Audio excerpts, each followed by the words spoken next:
Basi kwanza ningependa kuwasalimu nyote katika jina la Yesu. Mjambo. Tunaenda kusoma neno la leo. Na tusome. Kwa imani wakapita katikati ya bahari ya Shamu kama katika nchi kavu. Wamisri walipojaribu kufanya vivyo wakatoswa. Kwa imani kuta za Yeriko zikaanguka zilipokwisha kuzizungukwa siku 7. Kwa imani Rahabu yule kahaba hakuangamia pamoja na hao walioasi, kwa kuwa aliwakaribisha wale wapelelezi kwa imani. Na hiyo ndiyo somo la leo. Asante. Bwana Yesu asifiwe. Amen. Bwana Yesu ainuliwe. Amen. Mungu ni mwema na kila wakati. Mungu ni mwema. Asante sana. Jina langu ni kama vile mchungaji amenitanguliza, ninaitwa mchungaji Zakaria Maina, na Yesu Kristo ni Bwana na ni Mwokozi wangu. Nashukuru kwa kupata mwaliko kupitia mchungaji Osir, ambaye ni rafiki wa karibu, ambaye ni mwandani wangu kwa huduma hii, na ambaye pia amekuwa mwalimu wangu wakati nilipokuwa college, na tumetembea pamoja, tumefanya kazi ya Mungu pamoja. Mara ninamwalika pale Munyaka na mara na yeye ananialika hapa. Kwa hivyo tuna uhusiano mzuri wa kikazi. Nataka nishukuru kwa kunipatia nafasi mchungaji, pamoja na uongozi wote wa kanisa na wapendwa wote kanisa kwa kukubali kuketi na kunisikiliza. But I would like us to go straight to the word of God today. Tuingie kwa neno la Mungu na ujumbe wa leo, na tumesomewa katika kitabu cha Waebrania mlango wa 11 mstari wa 29 hadi 31. Na naamini kwamba umekuwa na msururu wa mafundisho kulingana na bana ambayo ninaona hapa kwa ukuta, mafundisho ya kusonga mbele kwa imani. Na hili ni jambo ambalo niombi kwamba Mungu atusaidie na awasaidie as a church, na atusaidie kama Mkristo binafsi, ya kwamba the end of this year utaevaluate maisha yako na uone umesonga mbele, umepiga hatua, kuna mambo yamewezekana kwa kumwamini Mungu. Kwa sababu kufundishwa ni jambo moja, lakini kuwa practical is another issue.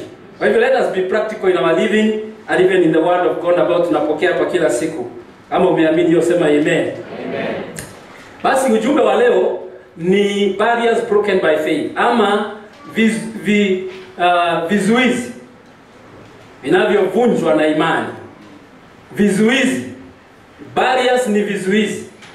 Na tunaposema vizuizi, kizuizi ni kitu chochote ama hali yoyote inayokuzuia kuendelea ama kusonga mbele.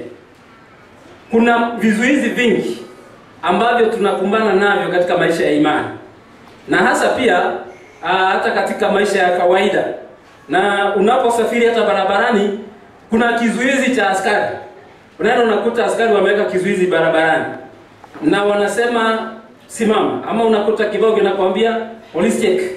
Iko maanisha askari wako pale na utasimamishwa na utakaguliwa mambo kadhaa. Wakati tunapoendelea na safari yetu na tupate vizuizi, una ruhusa kuchagua vile utafanya. Unaweza amua hiki kizuizi, wacha sitapita hapa, wacha nitafute njia banda. Na tumeona hata hiyo kwa barabara.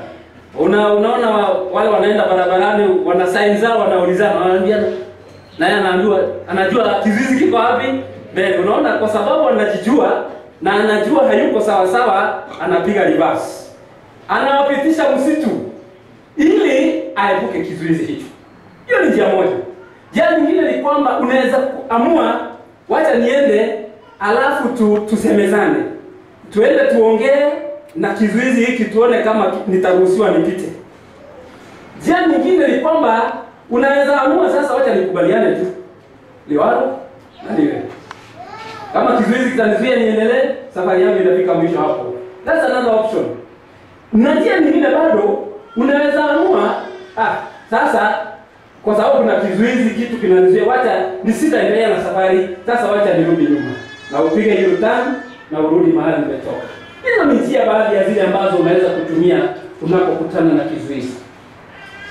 Katika maisha yetu ya Kikristo, leo nataka tujifunze ya kwamba tunaweza kushinda vizuizi kwa imani. Tunaweza kushinda kwa imani ndani ya Mungu. Bwana asifiwe. Haijalishi ni kizuizi cha aina gani. Inaweza kuwa kizuizi kikubwa, kinaweza kuwa mlima, kinaweza kuwa chochote, na tunapomwamini Mungu inawezekana tushinde kwa imani.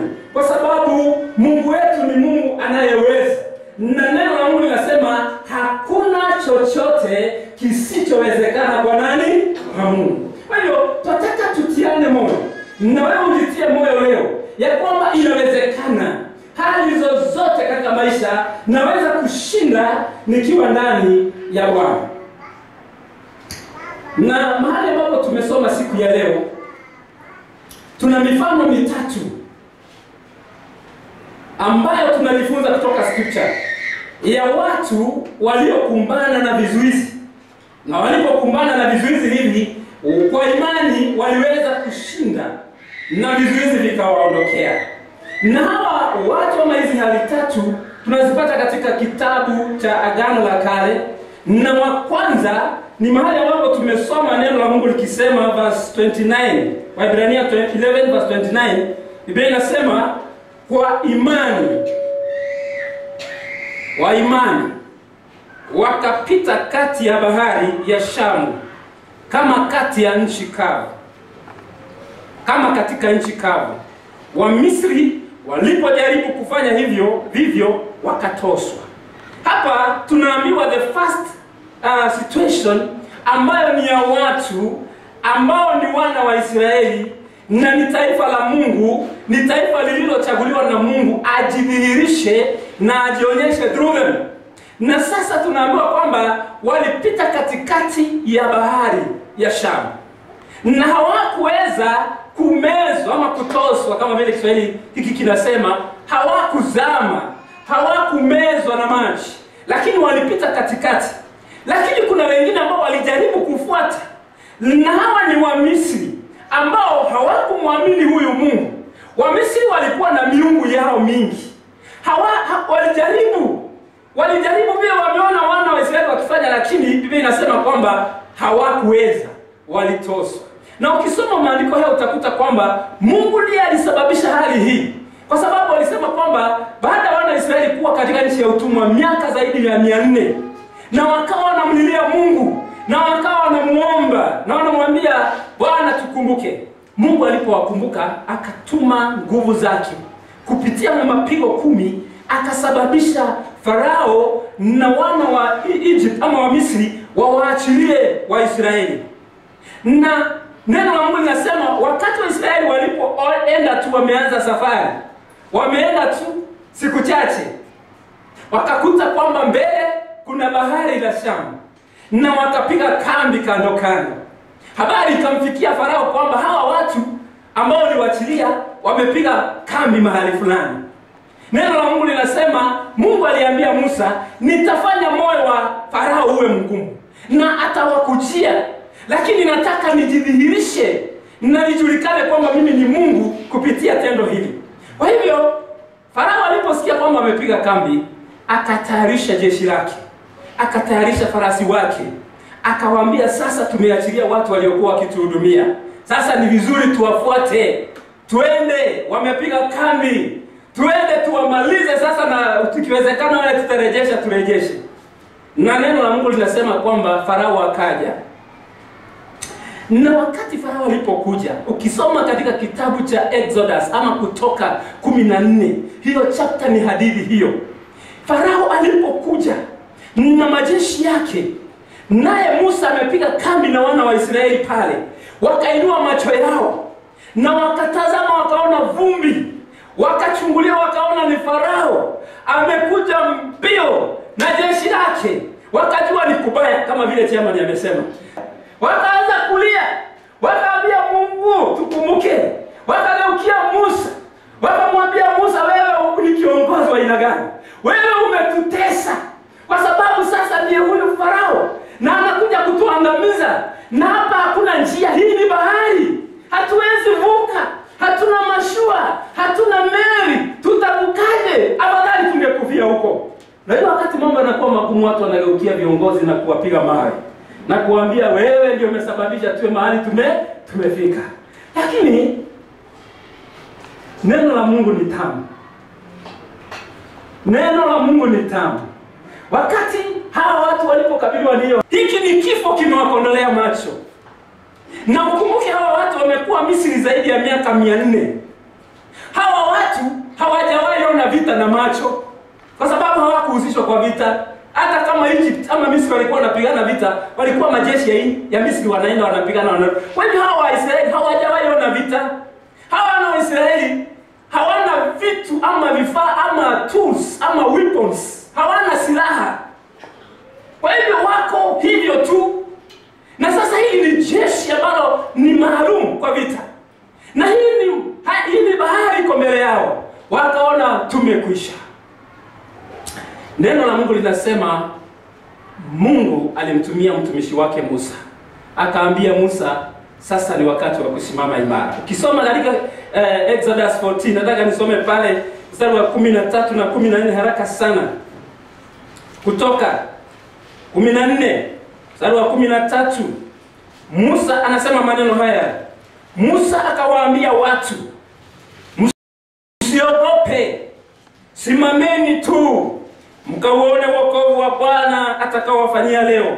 Kwa maana hawa wa Misri mliowaona leo hamtawaona tena milele. Bwana atawapigania ninyi, nanyi mtanyamaza kimya. Amen. Ujumbe mzuri ambao ulichochea imani ya hawa watu. Watu waliokuwa wameona kifo, watu waliokuwa wameona mwisho, watu waliokuwa wana matumaini. Mtumishi wa Mungu Musa akawa na imani, akawachochea kwa imani, akawaambia ni sasa Bwana atajidhihirisha. Hawa watu hatutaona tena milele, maana Bwana anaenda kutupigania. Ujumbe mzuri sana, Bwana asifiwe. Ni ujumbe napenda uweke ndani ya moyo wako siku ya leo, ya kwamba inawezekana kwa imani kukabiliana na hali yoyote. Kwa sababu imani ni nini? Imani ni kuamini kwamba Mungu anaweza kufanya jambo lisilowezekana. Imani ni kuamini kwamba mambo yasiyoonekana kwa macho ni halali yako. Njia ambayo haionekani kati ya bahari iko kwa imani. Amen. Umepitia hali ngumu, lakini unaona hakuna njia. Imani inaweza kukusaidia. Na leo tunajifunza vizuizi aina 3 ambavyo imani inaweza kushinda. Kizuizi aina ya kwanza ni hiki, na vingine ambayo kinaitwa natural barriers ama kizuizi cha asili. Kizuizi cha asili ni kitu ambacho kimeumbwa tu kwa maumbile tu, aidha ni Mungu ama lakini ni nature. Yaani si mtu, ni kitu kimekuja tu. Na unaweza kushinda. Kwa sababu hawa watu walipomwamini Mungu, Mungu akamwambia Musa, sasa nyosha mkono wako, hiyo fimbo ambayo uko nao ielekeze kwa bahari. Bwana akasababisha upepo. Neno la Mungu linasema upepo ukavuma the whole night, na ukatawanya bahari ya Shamu, mahali ambapo hakukuwa na njia. Kukawa na njia ambayo ni kavu katikati ya maji. It is amazing. Maji yalisimama yakagawanyika ukawa ukuta wa maji. Yamesimama maji hivi, na ng'ambo ile maji hivi, ukuta mrefu sana, na katikati kuna njia. Bwana akamwambia Musa, angaambia watu wasonge mbele, waendelee na safari, waingie wapite, kwa sababu nimesababisha yasiyowezekana yamewezekana. Amen. Wakashika imani. Nataka nikuambie, hata kukanyaga ndani ya hiyo njia, yaani utoke hapa na hii ni bahari ukanyange tu ndani, na hii ni maji na hii ni maji, hiyo ni imani kubwa sana. Wewe unaweza jaribu? Unafikiri ni rahisi? Yaani hii ni maji na hakuna ukuta, imesimama tu hivi. Na ikirudi iamue sasa tumetoka irudi. It calls for faith. Amen. Wakakanyanga katikati ya maji na wakasonga mbele. Wamisri walipoona hivyo wakasema, wow, si huyu Mungu wa Israeli mzuri, tufuate hawa. Wakaingia. Hawa hawakuwa na imani, lakini Mungu anasema kwamba wakati walivuka, Bwana akamwambia Musa, geuka, nyosha fimbo yako. Aliponyosha, maji yakawatosa. Wote wakagarikishwa kwenye bahari, wakaangamia kwa sababu ya imani. Amen. Ni hali gani ambayo ni asili unapitia? You can overcome it by faith. Unaweza kushinda. Sasa tunaongea uti wa ugonjwa wa corona. Na nashukuru kwa sababu tuna madaktari wengi hapa. Tunapewa maelezo, maelekezo ambayo watu wengi wanapuuza, wanasema na hiyo si ni upuzi. Sasa nifunge kitambaa, nioge, nikae mbali na mtu na sitaojeka. Sasa hiyo ni, na mnaona venye watu wana behave. Najua Kenya, juzi niliona kitu kingine kalitumwa kwa WhatsApp kapicha. Sio mmekaona. Kawa jamaa ambao wamefunga mask lakini ziko hapa venye wa Kenya wanafanya. Iko hapa chini ya mdomo na imehanga. Alafu wameketi mahali kwa hoteli wanacheka, wanaongelelea vile Tanzania hawafungi mask. Na wao mask yao iko lakini iko wapi? Yaani ni vitu ambavyo inaonekana ni vitu ambavyo haiziwezi kusaidia, lakini by faith hiyo kitu kidogo inaweza kuondoa janga kubwa ambalo is a national disaster. Amen. Sio kutokuwa na imani. Kufunga mask ni kusema uko na imani. Kama una imani basi fungua utembee hivi. Lakini kwa sababu tuna imani, tunaamini by faith inaweza kufanya nini? Kutuzuia. Pengine ni ugonjwa kama huo umekukabili. Ninakumbuka hadithi ya mama ambaye maandiko yanatuambia katika kitabu cha Mathayo 21. Ukisoma kuanzia verse 21, not Matthew. Yes, Matthew, Mark chapter 5. Soma Mark chapter 5, utapata huyu mama ambaye alikuwa ana shida. Na hii shida ilikuwa ni shida ya kutokwa na damu. Miaka 12. That was a natural barrier. Kizuizi cha asili. Ni mgonjwa na hajui ugonjwa ulitoka wapi. For 12 years. Amepitia matabibu wengi. Amejaribu kutibiwa lakini imeshindikana. Na hapa ninaona mambo mawili. Kwanza, huyu mama aliposikia habari ya Yesu, akasikia anaponya, akashika imani. Na akasema haijalishi ni nini kinaendelea ama ni nini, ninaamini nitapona kwa imani. Na neno la Mungu linasema kwamba alipita kizuizi kingine cha pili. Watu ambao walikuwa wamesimama na wamefunga njia, wamezingira Yesu. Neno linasema akapenda katikati ya watu amfikie Yesu auze pindo la vazi yake. Kwa imani aliposhika pindo hilo alipona. Amen. Hiyo si kama kuvaa mask. Kama mnaonaje? Bwana Yesu asifiwe. Tuko pamoja? Mnaona hiyo si kama kuvaa mask. Kushika vazi, yaani naamini ukishika vazi la mtu utapona. That is great faith. Huyu mama alipona by faith. Kwa hiyo inawezekana ushinde hali ambazo zinakuzuia, kwa sababu Mungu wetu ni Mungu anayeweza. Jambo la pili, ama kizuizi aina ya pili, ni kizuizi ambacho kinasababishwa na watu. Na kiita kwa Kiingereza artificial barriers. Ni kizuizi kinachosababishwa na watu. Aidha watu wenyewe ama activity zao ama mambo ambayo wanafanya na yanasimama njia yako, unashindwa kupita. Ukisoma kitabu cha Joshua mlango wa 6, utapata habari ya watu ambao ni hawa tu wana wa Israeli, ambao neno la Mungu limetuambia hapa katika Waebrania 11 verse 30.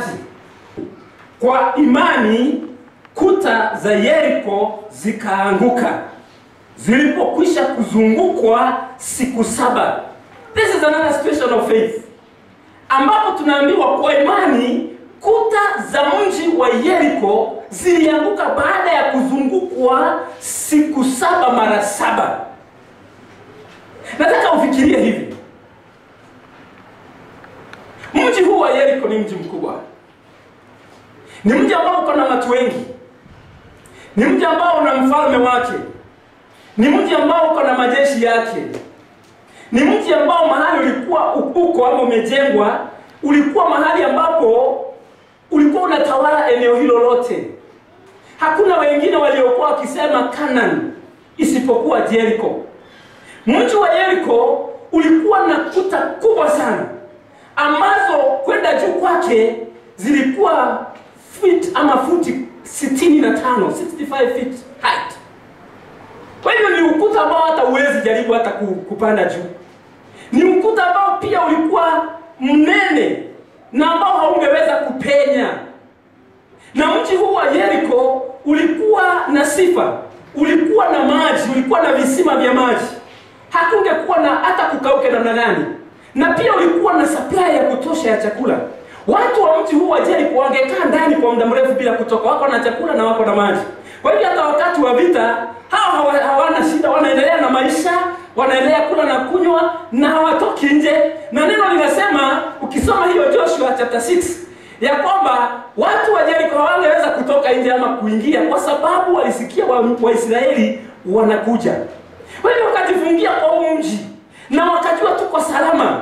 Na ukiwa juu ya huu ukuta ni rahisi sana waone mbali, waone Waisraeli wakikuja, na pia ni rahisi kuattack wakiwa juu, kwa sababu hata kama ni mishale wanawarushia watu wako chini. Kwa hiyo ilikuwa at advantage point. Na Waisraeli ndio hawa. Bwana anawaambia endeni, nchi niliyowaahidia ndio hii. Nchi ambayo imejaa asali na maziwa. Nchi ambayo imejaa mashamba ambayo yana rutuba. Nchi ambayo ni ya baba zenu niliyowahidia tangu zamani. Endeni mkaimiliki, maana ndio hii, nimewashindania kutoka huko, ndio hii nchi. Na sasa Joshua ndiye anaongoza. Na walipovuka mto Jordani, the first barrier ama kizuizi cha kwanza kilikuwa kizuizi cha Jericho. Na kama hawangeshinda Jericho, hakuna vile wangeshinda hiyo eneo lote. Ni lazima wangeshinda Jericho by all means. Lakini hawajui vita, hawajui nini. Bwana akawaambia sitaki mpigane. Sitaki mpigane. Nataka nimewapatia huu mji, lakini sitaki mfanye nini? Mpigane. Mtatumia njia ambayo inaonekana ni kama ya kiupozi. Ni njia ya imani. Bwana Yesu asifiwe. Akamwambia sasa mtajipanga hivi. Makuhani wenu watatangulia, makuhani 7, na watashika tarumbeta 7, na wengine watabeba sanduku la agano na watatangulia.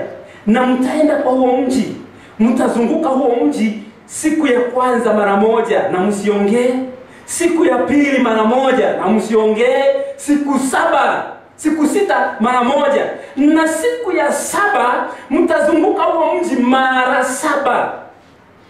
Mkienda mara 6 mkiwa mmenyamaza, mara ya 7 mtapiga tarumbeta na mpiga mayowe, na Mungu atasababisha mji uanguke.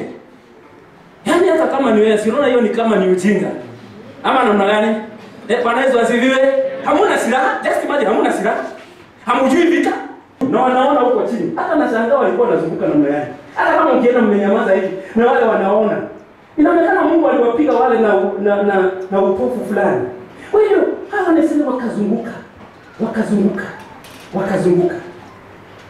Neno la Mungu linasema siku ya 7 walipozunguka mara ya 7 wakapiga tarumbeta.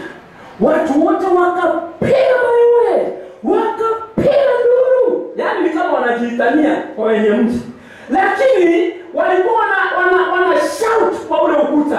Wanaambia ukuta bomoka. You know, sometimes kuna mambo ya imani tunafanya inakaa so crazy. Ukuta enda chini. By faith.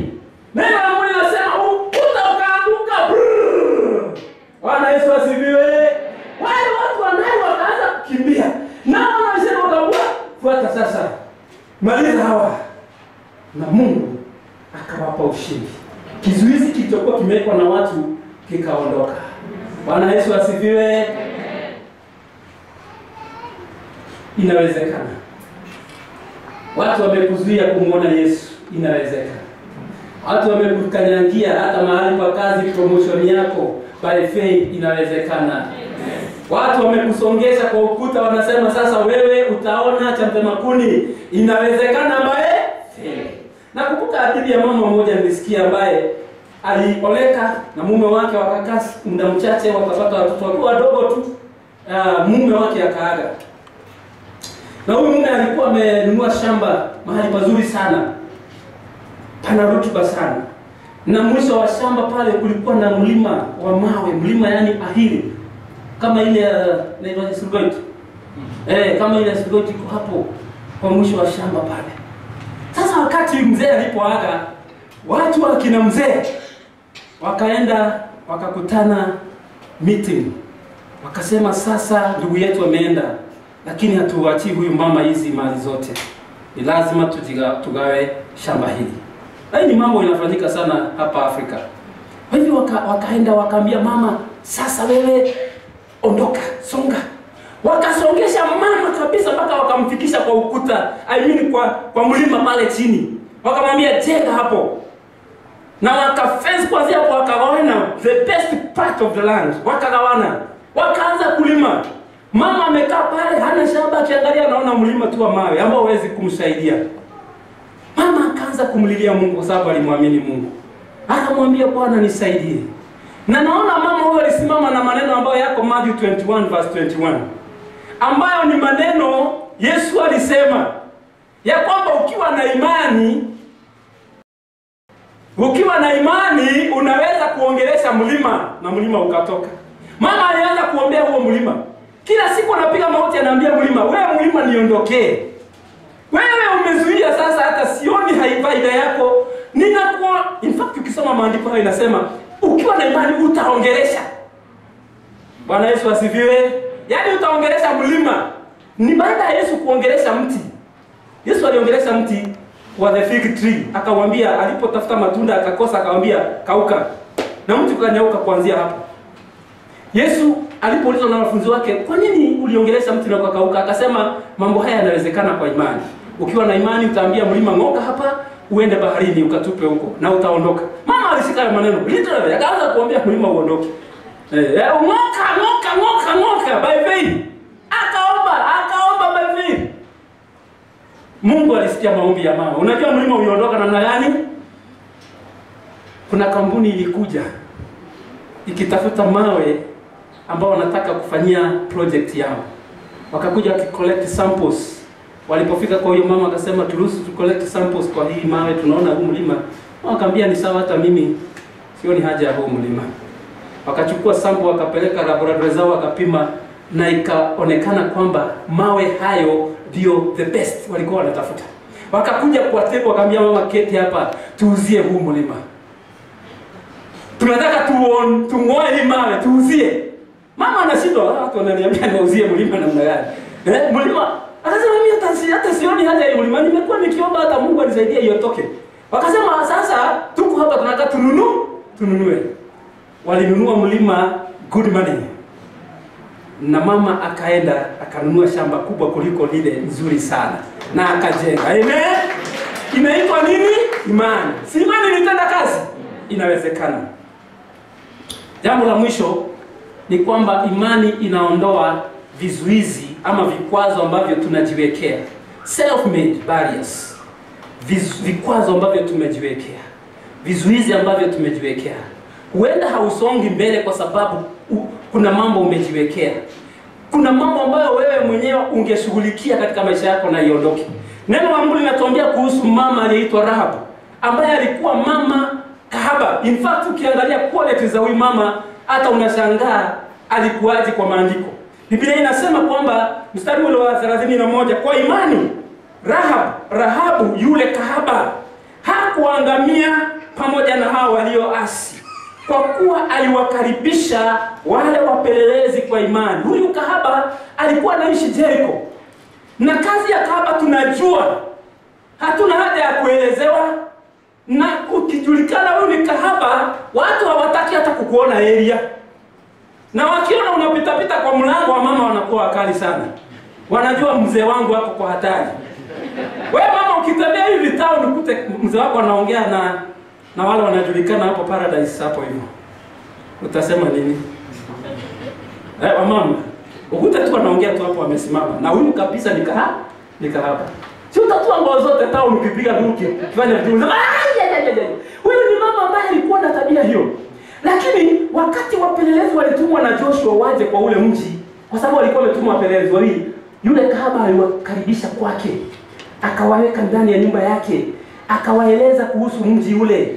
Na wakati walipokuwa wakiongea, yule kahaba imani yake ikabadilika.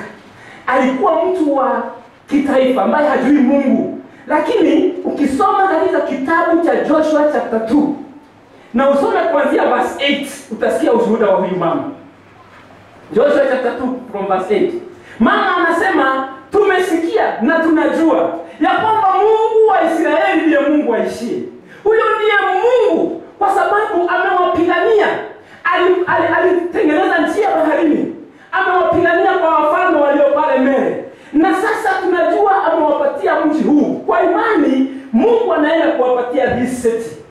hivyo ninaomba siku ile mtataka mnikumbuke na mnisaidie, mniokoe mimi na watu wa nyumba yangu. Alibadilisha imani kutoka kwa vitu na hali ya kwao, akaweka imani ndani ya Mungu aishie. Na kwa sababu alibadilisha msimamo wake na hakuangalia kama alikuwa muovu, akabadilisha mawazo yake, Bwana akasimama na yeye. Aliokoa the whole family. Kwa sababu siku ile mji uliporomoka, nyumba iliyobaki imesimama ni nyumba ya kahaba anaitwa Rahab peke yake. Na alikuwa amejaa ndani, amejifungia yeye na mama na baba na watu wao wote. Na ukiendelea kusoma historia ya kahaba huyu, neno la Mungu linasema kwamba kahaba huyu alikuja kuwa nyanya wa zamani wa Yesu Kristo. Bwana Yesu asifiwe. Bwana ainuliwe. Muamini, soma Mathayo chapter 1. Mathayo chapter 1, hebu nisome pale. Nataka kumaliza, naona saa zangu zimeenda.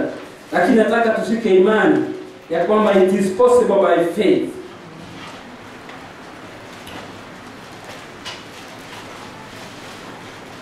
Halafu angalia Mathayo chapter 1. Hii ni inaitwa genealogy ama Kiswahili itaitwaje? Ile inaorodhesha watu wametoka wapi. Soma utaona chapter 1 kuanzia na verse 1, kitabu cha ukoo wa Yesu Kristo, mwana wa Daudi, mwana wa Ibrahimu. Sijui kama umeshika hiyo.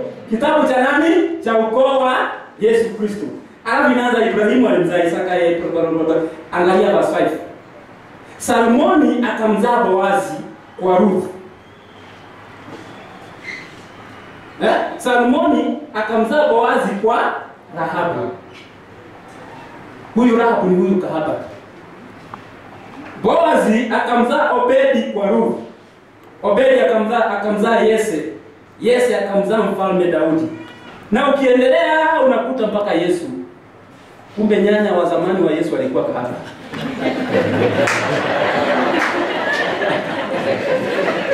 Bwana Yesu asifiwe. Lakini alibadilishwa kutoka kahaba kwa sababu alifanya nini? Aliamini. Amen. Imani inaondoa chochote. Aliamini makosa itafutwa. Hata hapa wajaandika yule Rahabu kahaba. Kahaba ilipotea. Alikuwa mama wa imani. Amen. Kuna mambo tunajizuia kwa kutoamini.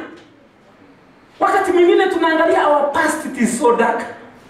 Pengine ulikuwa mbaya kabla hujaokoka, mpaka tukikuchagua hapa kidogo hata ufagie kanisa unasema unisamehe.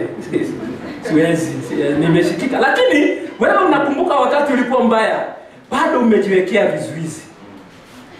Vunja vizuizi by faith. Amen. Waebrania 12 mstari wa kwanza inasema hivi, nikimaliza, basi na sisi pia. Hebu kila mtu aseme hivyo, basi na mimi pia. Basi na mimi pia. Kwa kuwa tunazungukwa na wingu kubwa la mashahidi namna hii, na tuweke kando kila mzigo mzito na dhambi ile ituzingayo kwa upesi, na tupige mbio kwa saburi katika haya mashindano yaliyowekwa mbele yetu, tukimtazama Yesu mwenye kuanzisha na mwenye kutimiza imani yetu. Amen. Tutazame Yesu. Tuweke kando, mwambie Bwana nisaidie na uniondolee vizuizi hivi. Nipatie imani, nishike imani katika hiyo hali unapitia. Kuna hiyo inaweza kuwa anything natural in life. Inaweza kuwa ni mandate. Inaweza kuwa ni mambo ambayo mwenyewe umejiwekea. Badilisha hata msimamo, badilisha nia. Change by faith. Trust in God and the mountain will go. Kwa imani. Baba, katika jina la Yesu, asante kwa sababu ya neno lako ambalo leo tumesikia kwamba inawezekana by faith mambo yabadilike. Tunasoma watu ambao walisimama kwa imani katika hali ambazo kwa kawaida zinaweza kuonekana haziwezi kubadilika, lakini kwa sababu wewe ni Mungu usiyeshindwa, ukanyosha mkono wako wa nguvu, ukavusha watu wako bahari, ukatengeneza njia. Bwana ukashika watu hao ukawaongoza hata walipokuta ukuta mkubwa sana usioweza hata kujaribiwa na yoyote, kwa imani wakaunenea ukaanguka. Asante kwa sababu Bwana tumeona mama ambaye aliishi maisha ya kupotea, alipoamini akaondoa vizuizi, na hata sasa tunamsoma kama shujaa wa imani. Tupe neema Bwana, inua imani ya watu wako, jenga imani zetu. Watu ambao walikuwa chini wanaona haiwezekani, I pray that you uplift their faith now in the name of Jesus. Saidia macho yetu tuache kutazama hali na watu, tutazame Yesu aliyeanzisha imani yetu, na tuwe washindi katika jina hilo. Pokea sifa na heshima na utukufu. Naomba baraka hizi kwa jina la Yesu mkombozi wetu. Amen. Pia Bwana Yesu makofi mazuri. Mimi hapa ninakushukuru Mungu uliyeniokoa kutoka dhambi, kwa huruma zako za ajabu.